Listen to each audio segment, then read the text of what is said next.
Welcome back to Murder with the Missus. I'm Darren. And I'm Amy. And today we're going to tell you about Todd Kendhammer.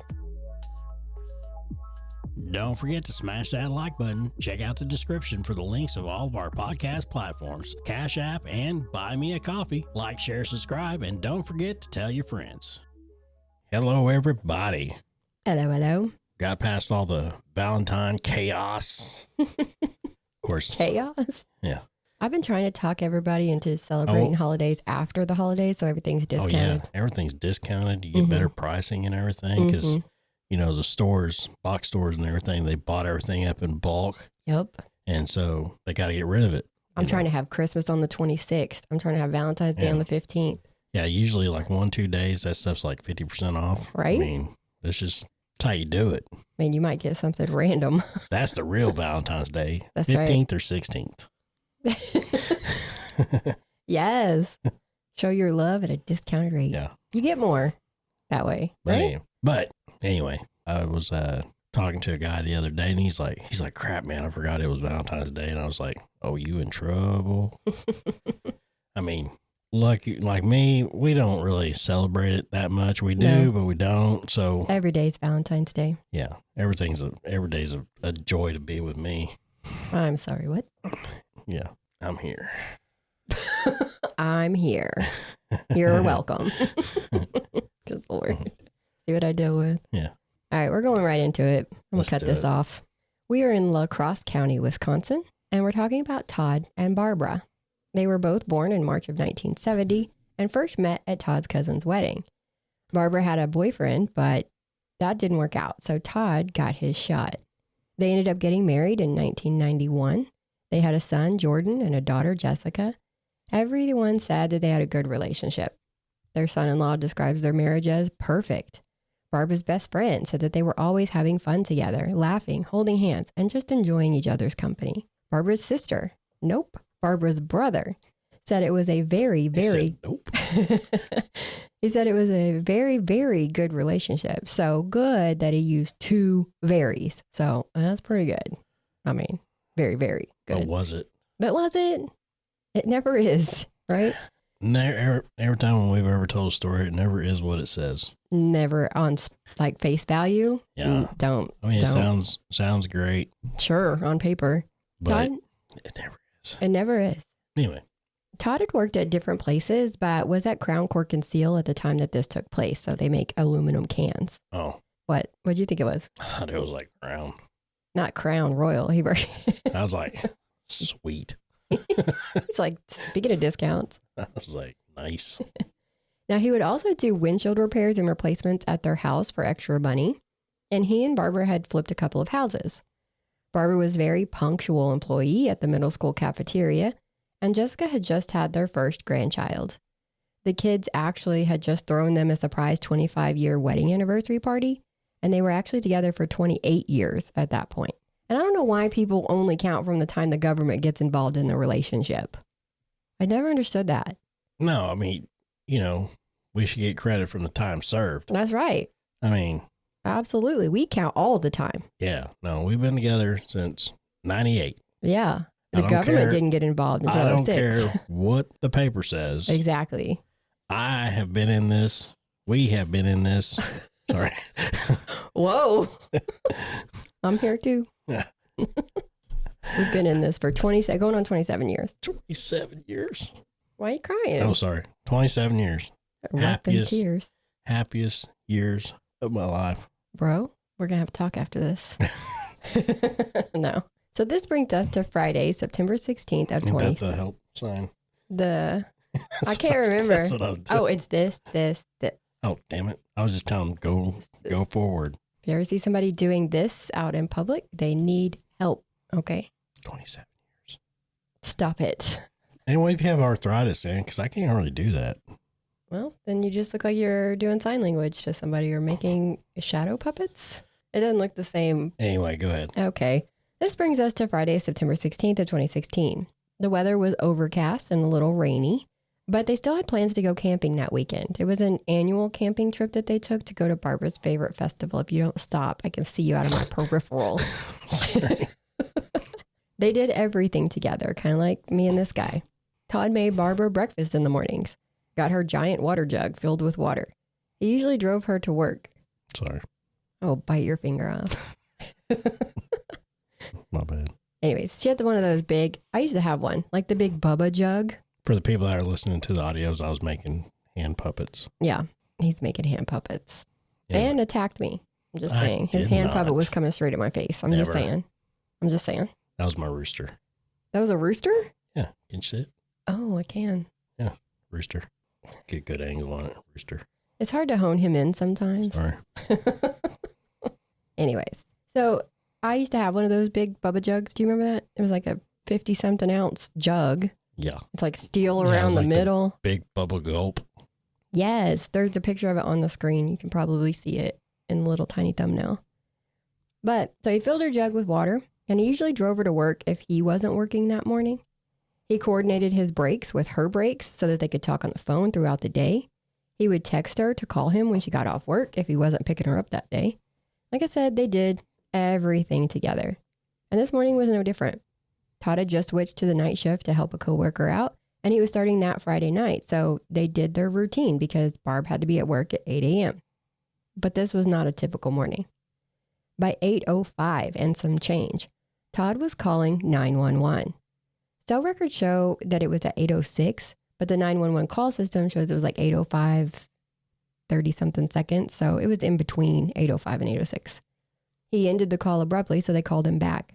He says on the call that a pipe came through the windshield and hit Barbara, saying it got her and she's hit in the head and in the throat, I think, in the throat or something. She's got blood coming from her nose and mouth. And he says that she's not breathing. Damn. That's like some Final Destination stuff. Exactly. That's exactly what that was. It's crazy. Yeah. So is that, I mean, yeah, and that picture's on the, here, I'll show it. It's in the bottom right. Mm-hmm. Yeah, that's the windshield. And that was pipe? That's the pipe. That's the actual pipe. Oh, it's next actually, to it. Oh, that's the pipe sticking out. No, it's just a picture of the pipe. Okay, so that's in the bottom left of the picture. I know in the audio, you guys ain't going to see it, but you'll see it at the beginning of the video. Right, and it's on the thumbnail. So if you just look at it. Yeah. So police and paramedics got there at around 8:09. So they were very fast. The car has the rear part in a ditch and the front tires are on the road. The passenger door is open. The windshield is busted or spidered. Mm-hmm. Barbara is laying on the incline of where the ditch meets the road with her head towards the road. Todd, who had been doing CPR on the phone with 911, was at her feet. Yeah. So they thought that was weird because he's trained in CPR and AED. So he knows how to do CPR properly. Okay. Barbara was taken to the hospital in an ambulance and police drove Todd there. The next day, very early in the morning, Barbara would pass away. Now, the police were suspicious from the start. Todd had told them that Barbara was supposed to be at work at 8:30 that morning. He said they left the house in Salem just after 7:30 and were just drinking water and bullshitting on their way. They were in Barbara's 2009 Toyota Camry and going northbound on County Road M in Holman. As they passed a 2000 model flatbed truck going southbound, the pipe came off of it from somewhere at the top, bounced off the road, and went through the windshield, hitting Barbara. She began flailing around and then went unconscious. Now, this truck had a makeshift, like steel flatbed, and it was dark blue or dark green. Maybe it was black. There were no logos or distinguishing marks on it. Now, at first he thought it was a bird that was flying towards them, but at the last second he realized that it was a pipe. He turned onto another road, tried pushing the pipe out of the windshield from the inside, but couldn't. He put the car in park, but it was actually in reverse, so it rolled backwards and into that ditch, so that's why the car was parked the way it was. He got out of the car, ran around to the passenger side, and pulled the pipe out, and then threw it behind the car. Okay. So how big is this pipe? And so the pipe is 53 inches long and weighs 10 pounds and 5 ounces. So it's not tiny. Okay. Yeah, it's a hefty thing. He opened the passenger door, pulled Barbara out, and tried CPR for 3 to 5 minutes before calling 911. Okay. But his story was not adding up. Police even took pictures of Todd at the scene. And he's wearing a white t-shirt with a cartoon mouse and donkey on it that says, "I don't give a rat's ass." And it has a lot of blood on it. He has bloody knuckles on both hands, more on the left hand than the right. He has scratches on both sides of his neck.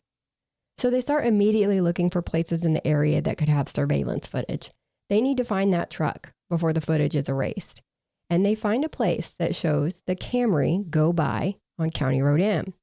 What they don't find is footage of the flatbed truck. Oh. Todd had told them that Barbara had to be at work at 8:30, but she had a call from her boss on her phone at 8:02. That's because she was supposed to be at work at 8.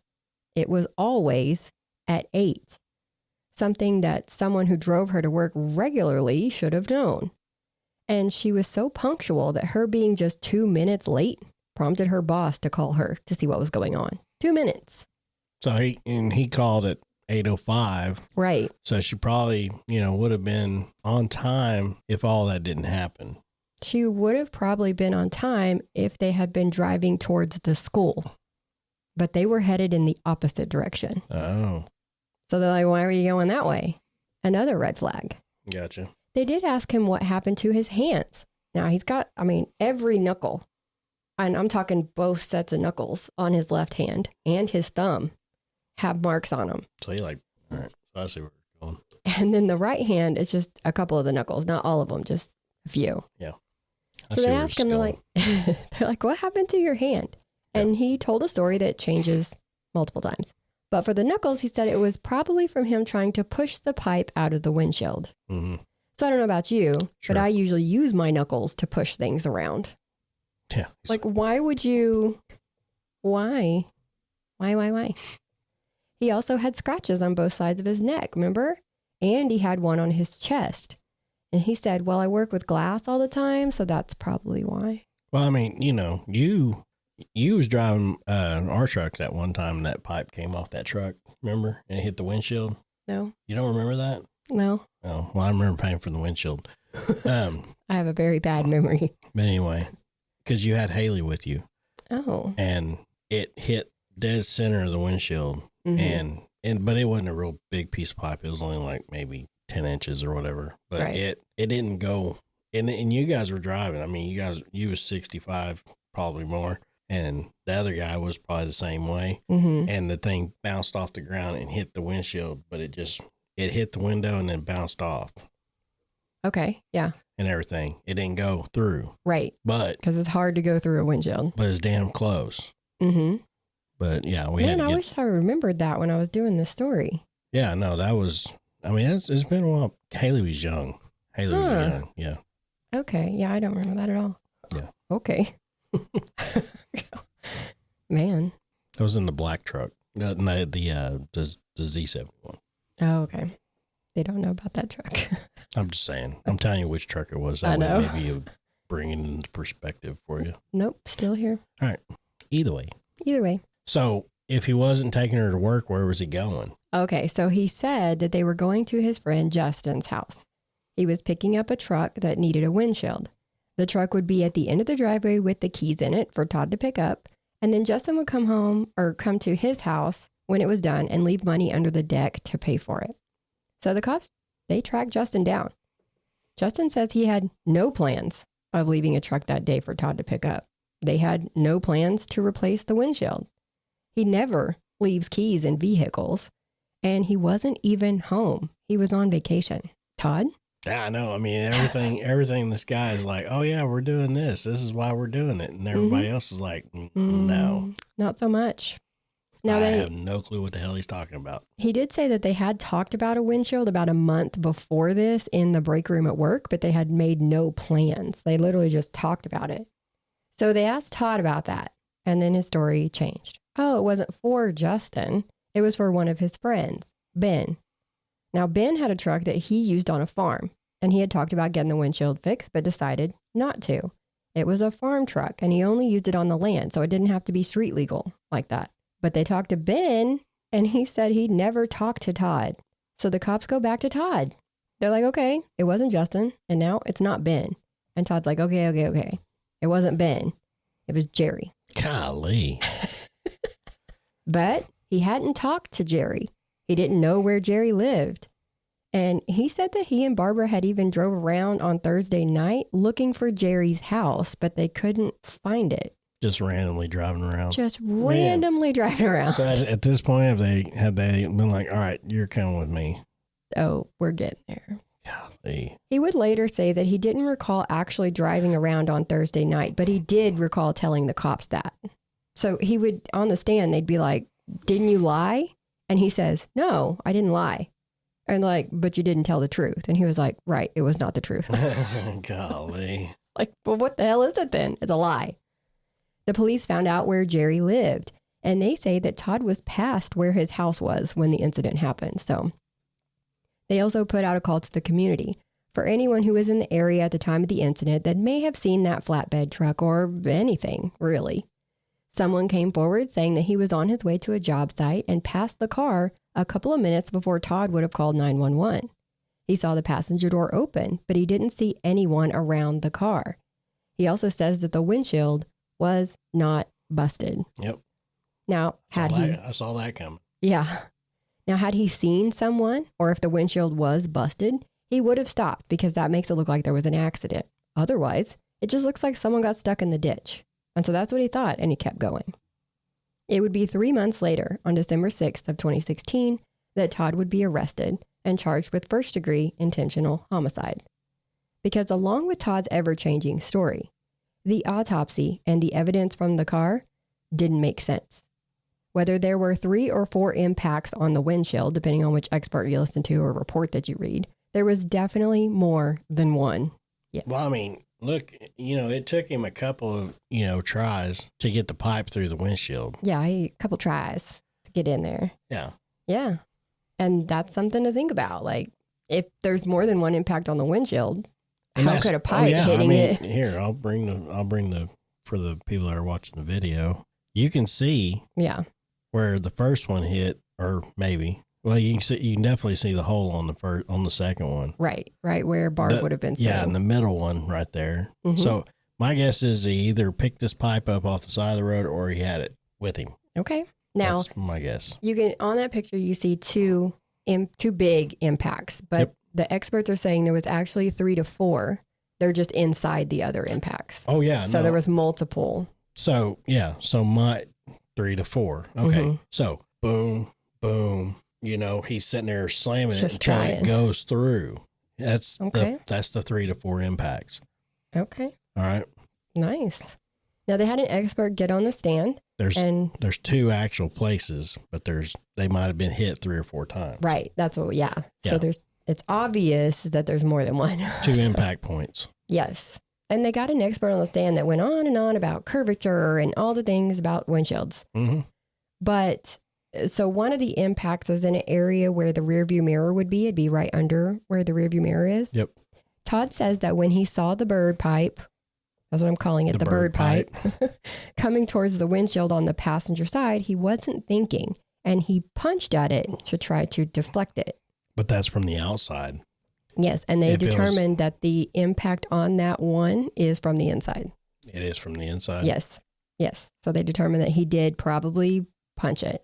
And that's really probably what happened to his knuckles, he said. Now, instead of him trying to get the pipe out with his knuckles, now he's like, I'll punch the windshield. Yeah. And that's what did it. So his right hand was on the steering wheel and he punched with his left hand. That's how he described it in court. That's why the left hand was more busted up, but then he doesn't explain why the right hand was too. Anyways, the rearview mirror had a bloody fingerprint on the left side of it. So it had been displaced and then readjusted at some point after there was blood on his hand. Todd doesn't remember that part.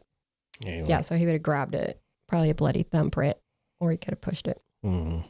Now, Todd doesn't remember that. So he had no explanation for why that bloody fingerprint was on there. So it was either when he punched the windshield, he may have hit that, which would make sense, or there was some type of altercation in the car that displaced that windshield or that rearview mirror. Either way, he took the time to readjust it. So they're like, all this is going on and you take the time to be like, I better fix that rearview mirror. Now the pipe was rusty and dirty. There was some glass and dirt in the passenger seat. Makes sense, right? Yeah. All in the passenger seat. Like no one was sitting in it, maybe. Like there's no void space, they're saying. where a body would have been. Because one of the other red flags at the scene was that there was no glass on Barbara. Even though she had been pulled out of the vehicle and he had done CPR on her and all those things, when you shatter glass, you get little splinters and things like that. Huh? She was in the trunk? She wasn't in the trunk. Was she in the back seat then? No. They're saying she was not in the car when the glass was broke. That she was already outside of the car. Oh, I got you. And then he was like, oh, I need to bust this windshield. Okay, yeah, that makes sense. Right. Another red flag was that there was glass fragments in the gear shifter housing. So this is one that's got a solid bottom. Like the one in the car that we drive, it has like a leather like material around it. So it moves around. This one was like solid plastic and it goes down the gear shifter. Mm-hmm. So they're saying that the glass fragments that was in that housing caused it not to go in the park. They show that it was in park. Oh. If it had been in drive, when the glass hit it, there would have been no glass on that bottom part because when he put it back in park, that part that came out of the housing would have no glass on it. And that would have caused it not to go back in the park. Exactly. I got you. So they're saying that doesn't add up. There was no glass in the passenger side door map pocket or the storage cubby thing that's in the door. Mm-hmm. There was no glass in there. So they also believe that door was open. That means the door was open. That means the door was open. Yeah, I was just about to say that. Yep. And so, it's not looking too good for Todd. Yeah. His story's not adding up. Well, I mean, no, it doesn't. Everything he says so far is a lie coming out of his mouth. Exactly. So, I mean, and obviously, he probably, I don't know. I don't want to jump to conclusions, but it sounds like he beat the hell out of her. The problem with these two, when you listen to stories like this, is that every time he says something and they can prove that it's wrong, he comes up with something else. Oh, yeah. Oh, no, it's Jerry. Oh, no, it's Todd. Oh, no, it's Benji. Yeah. I mean, it's just everybody. Oh, no, it's Billy down the I-20 going down 30. Yeah. So he said it was Ben and then it was Jerry. And I was like, damn, now he's just in ice cream. He's ran out of names. Yeah. It's like Rocky Road. It was a Moose Tracks. Anyway, we're going to take a short break. Play our, a little word from our sponsors. So just stick with us. We'll be right back to finish out this story. Did you hear what happened last night at the laundromat? No, what? Some clothespins held up a couple of shirts. Oh, God. That's a good one. Now, when it's cold outside, do you like to pull out a pair of warm sweatpants straight from the dryer and put them on? Yeah, it's nice and cozy. Wouldn't you rather do that at home and not in a laundromat? Oh, God. If you live in an apartment and need a washer and dryer that only you can use, get a pin. You can go to My Laundry Solutions, the #1 choice for washers and dryer rental. They're in Tulsa, Oklahoma, Springfield, Joplin, and Kansas City, Missouri, Sherman, Dallas, Houston, and Lubbock, Texas. Their newest location is in Fort Worth. They have more locations opening in Texas in 2025 and 2026. No credit check, free service, professional installation, and your account's available online, all for about $1 a day. Go to your leasing office, go to mylaundrysolutions.com, or call 800-535-4411. Stop being taken to the cleaner and give them a call today. My Laundry Solutions. We had some jokes. We got jokes, people. Okay. You kind of got me on the sweatpants one, I ain't gonna lie though. Whenever we was recording that one. I'm telling you, there's a lot up here. You don't even know. Yeah, you just got to get it out. Yeah, I just got to get it out. Now, they looked at the outside of the car, too.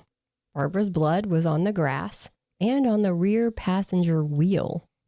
What? She was only bleeding from her head, and when they got there, she was laying where her head was towards the front of the car. Remember? So how did her blood get on the back wheel?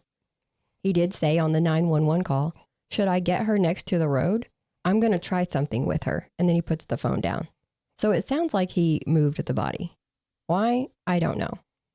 That ditch has tall grass in it, and police found a blade of grass in the rubber seal of the trunk. So they believe that he got into that trunk at some point when the car was already in the ditch. Mm-hmm. I mean, did he get the pipe out of the trunk? That's the question. Because that's what I was already thinking. Exactly. Yeah. The same dirt and rust that was on that pipe was in the trunk. And the pipe had Barbara's DNA on both ends. How? Yeah. And I don't mean blood. There was actually no blood on the pipe. Well, How? This is not looking good for old Todd. It's not. It's not. And the ironic thing is that everyone is backing him up. His kids, Barbara's family, almost everybody is on his side. Of course. Mm-hmm. Yeah. I think the only person at the trial who spoke on Barbara's behalf was one of her cousins. And she was very adamant that Todd is guilty. They even spread people out on both sides of the courtroom because there were so many there to support Todd. And they number one, needed the seating. But number two, they just, I don't know. They say that the jury would have seen that as him having less support because, one side is for the victim and one side is for the defendant. Yeah. And they're like, oh, this just really killed our chances because they spread everybody out. So it looks like Barb had more support. Okay. And there was another weird thing in the trial for me because after someone would testify, the judge would ask if either side had any more questions. And then he would ask the jury if they had any questions. And I've never seen that where they allowed the jury to ask someone on the stand a question. It was like very interesting. That's kind of weird. It is. They even got to ask Todd questions. So what they would do is write it down and hand it over. So you didn't know which juror it came from. Well, now that I've heard of. Have you? I have heard of that, but it wasn't directly to him. I mean, it wasn't like directly to the person. It was like, I guess it was directly to the person, but it was more towards the lawyers asking the question. From the jury? Yeah. Yeah. So it was more of the jury, like, I need a little bit more information on this. So they would ask the question and pass it to it, and the judge would allow the lawyer to phrase it in a way. Okay, I've never seen that either. Yeah. Okay. I've seen it that way before, but I've never heard of them. These were directly to the person on the stand. Yeah. Yeah. I've never heard of that. Before they'd let them leave the stand, they were like, does anybody have any questions? And then they'd hand the note to the judge or whatever. He would read the question, and then that person would have to answer it before they could get down. They even did it to Todd. It's crazy. Now, it was brought up in trial that Barbara almost always called her mom in the morning on the way to work to check on her, but she didn't that Friday morning. I guess it's more like clarification questions is what it would be. I've seen them when they're in like deliberations. They ask questions. They'll like send it back to the judge, and then he'll ask the lawyers or whatever. But I've never seen it like in trial active while it's happening. Yeah. And there were tests done where they would drop a pipe off a flatbed truck, just to see if they could make it happen. And it didn't quite do what Todd said it would. No, I mean, it's like that's like 1 in a million. I mean, because makes sense. If it's going 65, like what happened to our truck and everything, I mean, it's like 1 in a million chance. I mean, that thing could have hit the grill. It could have hit the side of the truck. It could have hit ours hits dead center of the windshield, but it bounced off. It took it. And that was a lot of force. Yeah. That's the problem, is the force. Now, there could have been that chance that it went straight through, but it didn't. It didn't. You know what I mean? Because it was more, I don't know, it has to be more, the trajectory of it has to be more spot on every time. Right. You know what I mean? And that's the problem. And so it's that 1 in a million shot. Mm-hmm. So. Now, one of these pipes that they dropped off did get to a height that maybe could have worked. But it would have had to bounce over 4 feet high to hit where it hit on that windshield. Yeah, so that thing had to hit like on an angle and then been like, just spring up. And plus, Todd had already changed his story on that at this point. Of course he did. Now he said it didn't bounce off the road, that it flew straight off the truck and into the windshield. Okay. Straight off the truck Yep. So they didn't bring that test into trial. They just completely left it out. The prosecutor was like, we don't even need it. We've got enough. But so now he's saying that the truck was coming by him and the pipe was basically hanging. No, it flew off somewhere towards the top, he said. So up high. So basically, the pro football player was in there just spiraling it out the back of the truck. I got you. I guess so. And it did a little nice arc. Yeah. Plus, they also had the autopsy report. Now, she did die of blunt force injuries, which is to be expected. It took a while to list off all of her injuries, but to sum it up, she had a skull fracture, a laceration to the left side of the back of her head. Yeah, back of her head. Back of her head. Mm-hmm. 2 lacerations to the right side of the back of her head. Her nose was broken. She had bruises and bleeding to the insides of her lips, top and bottom. And she had bruises all over. I mean, from between her eyebrows down to her legs. Yeah. She's got the shit beat out of her. Yep. She had crushed cartilage in her throat and scratch marks on her neck, too. She also had a couple of broken fingernails, like, I don't know, that matched up with Todd's scratches on the side of his neck. They had decided to donate her organs, so that was part of what defense used to show that she could have got some of those injuries in her medical care or when they were harvesting her organs. Todd also... Yeah, so they're just sitting there just clawing at her. Yeah, like that, because that's what they do. That's what they do when they're, taking donations. Yep. I just rip them out. Right. Now, Todd also had then told police that the way he got her out of the car was not nice. Police asked if he grabbed her by the arm or the leg. What did he mean by not nice? I guess he grabbed her by the throat and drug her out and crushed her neck. And whoops. Yeah. Oh. So they said, what do you mean by not nice? And he said, I've never, ever in 28 years, never touched her or grabbed her or raised my voice with her. And I was mad at myself for some reason. So they're like, that's a weird response. Yeah. Nobody said that you had touched her in the 28 years. Nobody said anything about that. So why is that your answer? So more red flags. Yep. He did say that Barb did not have those marks on her when they left the house that morning. So he did verify that. Yeah. Okay. So how do they explain all the, all that to the back of her head? To the back of her head, right? So, I mean, that's what... Well, they said that Barbara's basically a ninja.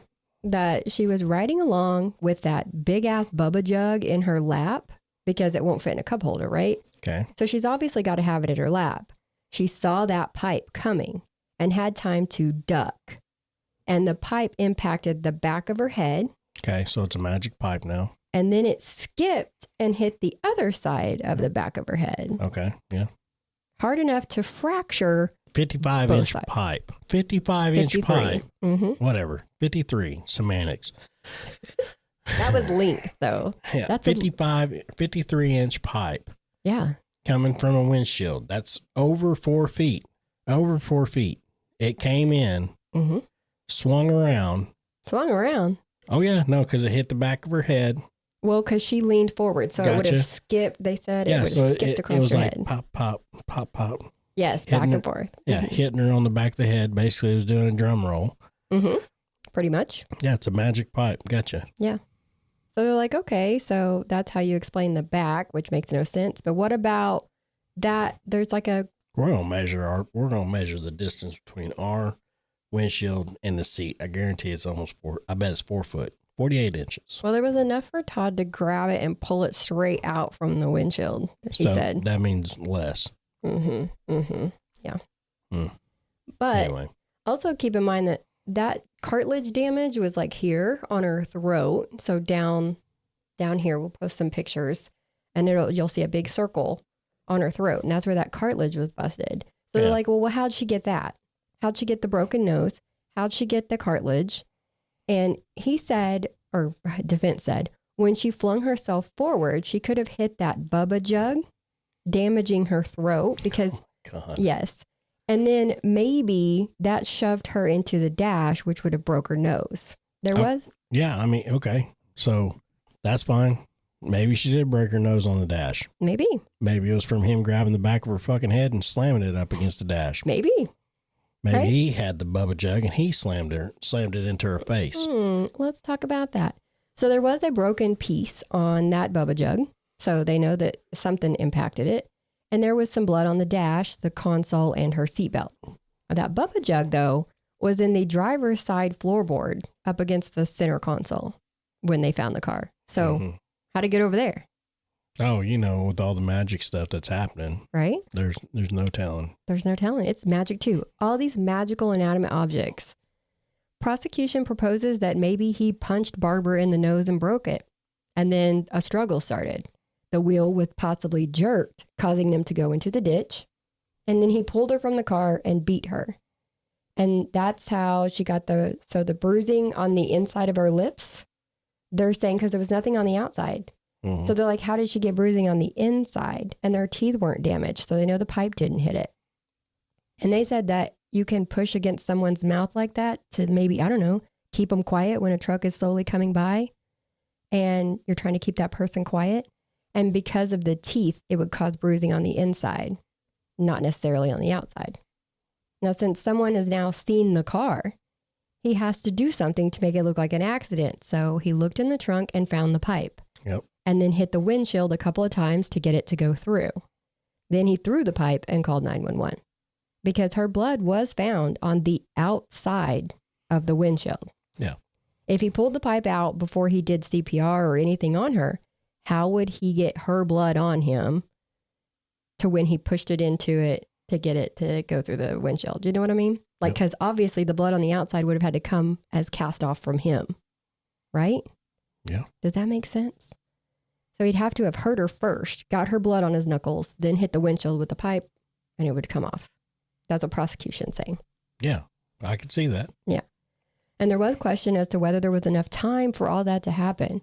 Because from the time they were seen on the surveillance footage going down that road to when he called 911 was literally like 3 to 5 minutes. That's enough time. So the prosecution honed in on the fact that a round in a boxing match is 3 minutes. A lot of blows can be dealt in 3 minutes. And he could have broken her nose, and when she leaned forward, he could have used that Bubba jug to do the damage to the back of her head. Yep. Mm-hmm. There was an alternative crime scene, too. The kids like to point out that they had a lot of guns at home, so why wouldn't he just do it there? But why would you do it there?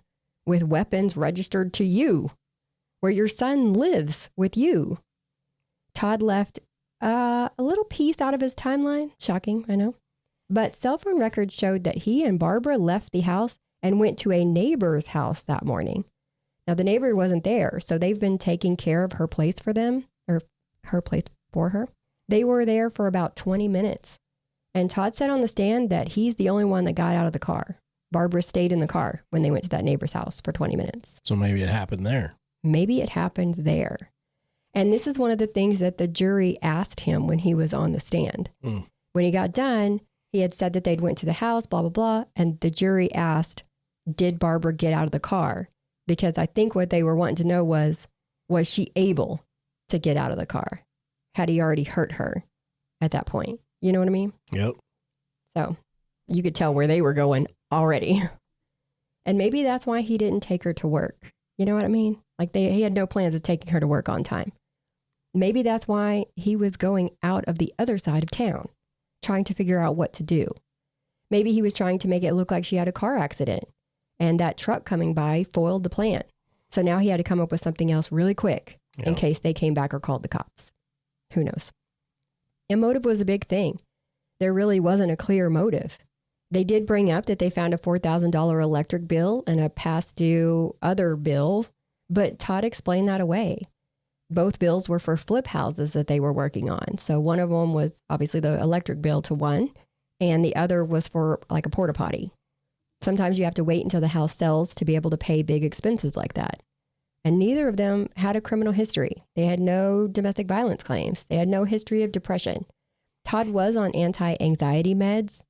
And we know that because when he got called into the station after Barb died, he literally took one of his pills while he was sitting there.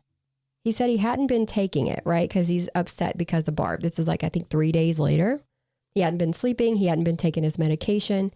And so as soon as he sits down, he's like, is it okay if I take this? So that, I don't know, maybe he wanted it to be on camera that he was under medication or stressed. So that way he can explain away why his story keeps changing or why he can't remember certain things. You know what I mean? Yeah. I just thought it was really weird that he felt the need to do that while under surveillance. Like you could have done it on the way before you went. You could have, I don't know. You be the judge. Prosecution also pointed out that all the cute things showing that Todd and Barbara did everything together could actually point to Todd being controlling or possibly codependent. He was always texting her to let him know when she went on break, call him when she gets off work, et cetera, et cetera, et cetera. But everybody said that they had a great relationship. Prosecution says that when you're known for that, it's actually hard to tell people that it might be not so perfect, or maybe that you're not as happy as people think you are. Yeah. If if it's too good to be true, usually it isn't. Usually it's not. Yeah. Usually it's not. The jury would end up finding him guilty. Yay. And it was yeah, they got this one right. Not like the one we did Tuesday with Colin Griffith. But anyway. Yeah, that one, good Lord. And it was an automatic life sentence for Todd. So the next part was just to see if he would be allowed to get a chance of parole. And he will get a chance. After 30 years, he will come up for a possibility of parole. Now, he has appealed this several times, tried to get a new trial. He's had evidentiary hearings, and he keeps getting shot down. And so that's where this one is. He's in prison. He'll be there till at least 2048. And this is one of those that people really went back and forth on, because some people really do think he's guilty and some people really do think he's innocent. He just, I guess, had a run of bad luck. So let us know what you think. Was it Todd? Was it the bird pipe?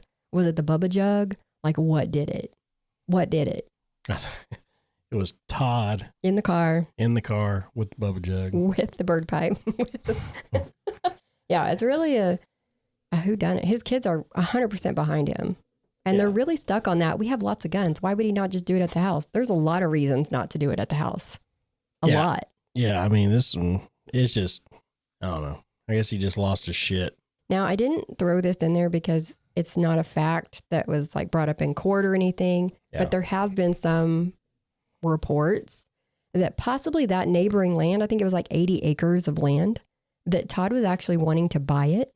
And I think one of the theories that came from that was that he took Barb there that morning and was talking to her about maybe possibly buying it. And she was like, no, we don't have the money for it. We're doing all these other things, blah, blah, blah. And they got into a fight and he just kind of rage snapped. He too many coals in the fire or something like that. And she was trying to talk him to like, let's one project at a time. Right. But it turned into something way worse. And he just snapped.